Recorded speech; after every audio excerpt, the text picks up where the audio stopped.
Hi guys, I'm back. So this is going to end up being two videos because while I was trying to adjust the tripod so that I can show you the cooking process, I dropped the phone in the sink and the camera app shut itself down. So, in fact, I'm still trying to adjust the tripod because I have one of those cool little tripods. It's got all the cool adjustments on it where you can like move the legs around. The problem is I also have the world's smallest kitchen.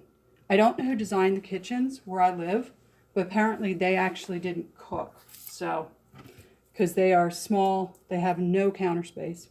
So anyway, I'm gonna stop bitching. Let's get back to the rest of it. All right, so here's my garlic. My escarole's right here. I have it on a paper towel. It's just draining, waiting for us to put it into the oil. So this little device, if you guys have never seen it, is from Pampered Chef. And you put the garlic in there, and it helps the skin peel off a little bit just by, okay. If I can get it to stay in there, you just roll it around in there, and it cracks the skin a little bit. You can also do this method. Hold on. Now the skin, of course, is coming off. I also do this method. I just take off this little tip here, which is the back end of the garlic, and it makes the garlic release all the paper. It peels off pretty easily. And just a little tip here, but if you are if you're roasting garlic in the oven, it's a really good idea to just leave the skin on. And what you can do is you can roast it right in the skin, and then you just kind of push it out of the skin when it's done roasting, and it's super easy to deal with. All right, so there's a little blemish. Let me take that off. By the way, for anybody that watched my unboxing video yesterday of the stuff from Imperfect Foods, there were some pears with blemishes. Well, I'm more than happy to report I used one of the pears this morning for my smoothie. I made a spinach and pear smoothie.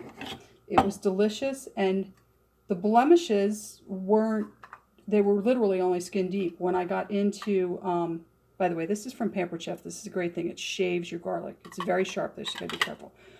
When I got into the pear itself, there was nothing wrong. So it was great. So I'm just gonna take this over here. See if I can get this to work so you guys can see. Again, world's smallest kitchen.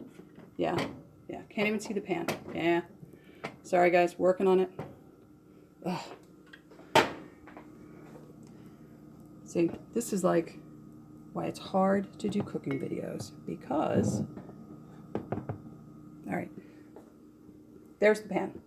Let's see if we can do it from this angle. There we go. That's kind of a weird angle, but you can see it. So this, you just turn it, and it shaves the garlic into really thin slices straight into your pan.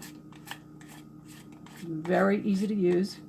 It is very sharp though. Like if you turn over the bottom here, you can see it's basically little razor blades in there. And I have cut myself more than once doing what I'm doing right now, actually, which is reaching in there with my finger and pulling out a piece of garlic that's kind of stuck in there. There it is. Okay. All right, so back to our greens. So this is olive oil. So the rule with the oils is olive oil, cold pan, cold start. That means you put the olive oil into a cold pan. You put in your first ingredient, then you turn on the heat. Other oils like this one, sesame oil, opposite. Your Asian oils, and if you use them, other seed oils, you want to actually start them hot, which means you put them in the pan, you turn the pan on, the oil starts to bubble, then you throw in the ingredients. That's the difference between olive oil and Asian oils. So there's our olive oil with our garlic.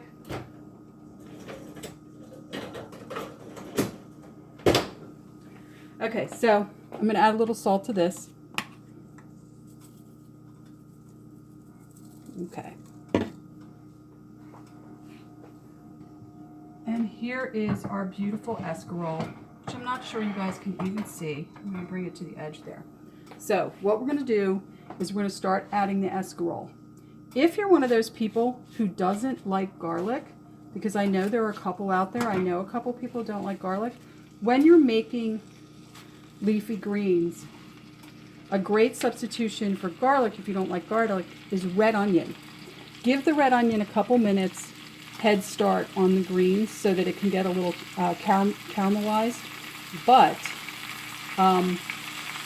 it's a great one, and it's one of my favorites to use with people who don't like kale. So whenever somebody says to me, "Oh yeah, I don't like kale," I cook them kale sauteed in olive oil with red onions, and all of a sudden, it's like a miracle. They like kale.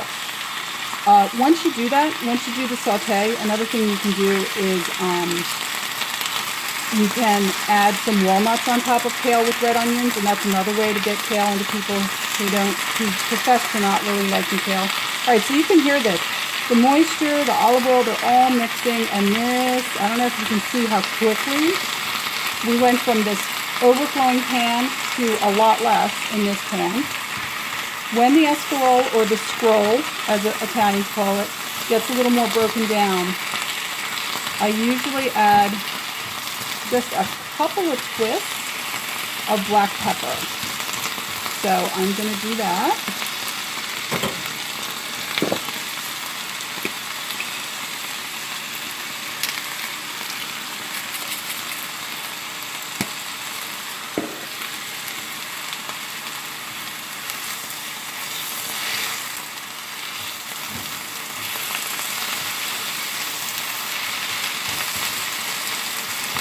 And that, my friends, is how you saute greens, any kind of hearty winter green, in olive oil with garlic. And I'm going to see if I can figure out how to combine these two videos, and I'll see you in the next one. Bye.